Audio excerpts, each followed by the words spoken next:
এবার 5-এর 2, 5-এর 2-এরটা কি ওই একই কথা, মান বের করো বা value, find out the value, বা ভ্যালু মান বের করো বা মান নির্ণয় করো।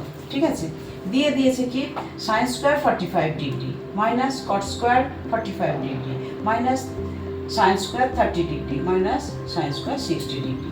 দেখে নাও কি কি আছে। Sine square 45 degree minus cot square 45 degree minus sine square 30 degree minus sine square 60 degree. ব্যাস, এবার চারটা সামনে খুলে ভ্যালু পুট করো, মান বের করো। সাইন 45-এর মান 1/√2, তার স্কোয়ার আছে যেটা স্কোয়ার দিল, মাইনাস মাইনাস আছে। কট 45-এর মান দেখো 1 আছে, 1 স্কোয়ার, মাইনাস আছে মাইনাস। সাইন 30-র মান 1/2, তার স্কোয়ার আছে, স্কোয়ার দিলাম, মাইনাস সাইন 60-র মান √3/2, তার স্কোয়ার আছে। ঠিক আছে, এবারে রুট আর স্কোয়ার 2 হবে, এটা 1 স্কোয়ার 1ই থাকবে, এটা 1/2 স্কোয়ার 1/4 হবে, এটা √3 স্কোয়ার মানে 3 আর 2 স্কোয়ার মানে 4।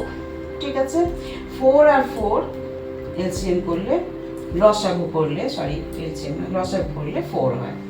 ঠিক আছে, এবারে নিচে তো 4 আছে, 4 দিয়ে নিচে কিছু নেই মানে 1 আছে, 4কে 1 দিয়ে ভাগ করলে, একদম ছোটোবেলায় কি বলবো তাও বলে দিই যে 4কে 1 দিয়ে ভাগ করলে 4 হয়, 4 দুগুণে 8।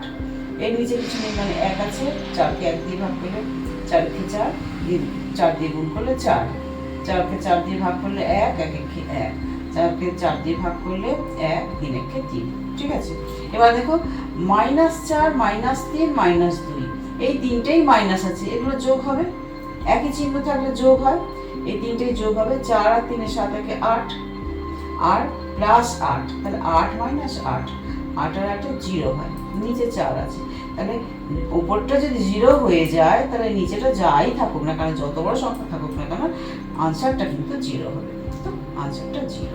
ঠিক আছে, এতই সোজা ছিল, কিচ্ছু না। যে অঙ্কটা এবার সবগুলো 5-এর দাগে সবগুলোই তাই হবে, শুধু অঙ্কগুলো দেখবে আর ভ্যালুগুলো পুট করবে, মানগুলো বসাবে, বসিয়ে আর ছোটবেলায় শিখেছিল সে সরল করা, সেই সরল করো, এছাড়া কিছু নেই। দিয়ে মুছে এবার পরের দিকে শক্ত আছে, তবে এখন একটু সোজাই আছে।